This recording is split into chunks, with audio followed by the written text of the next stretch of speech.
Инфлацијата може да се реши на два начини.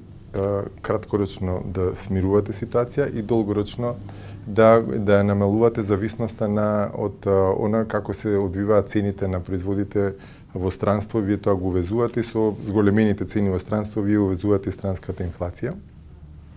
На краток рок, она што може да се направи, може да се искористат, например, стоковите резерви по одредени производи кои што се исклучително важни за потрошувачката на граѓаните. Државата да ги извади од стоковите резерви, да ги стави на пазарот и да влијае на тој начин смирувачки во однос на потрошувачката на некои клучни основни прехранбени производи. И се разбира, значи ова е битка, ви реков, значи ние го пропуштивме клучниот момент и веќе таа психологија на инфлација присутна во секојдневниот живот се втемели во главите на граѓаните. Еден од факторите ќе биде да се забави растот на платите, односно бидејќи тоа е домашниот фактор кој што ја движи инфлацијата.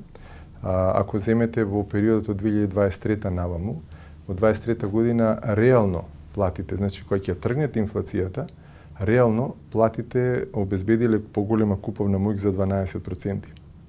Тоа е двуцифрена стапка на раст само во 23 година. Во 24 година некаде 4,4.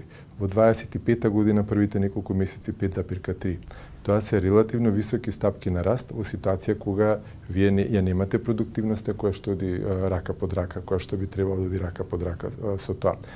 Тука е работата, значи требаше да независноста на Централната банка се огледа во тоа.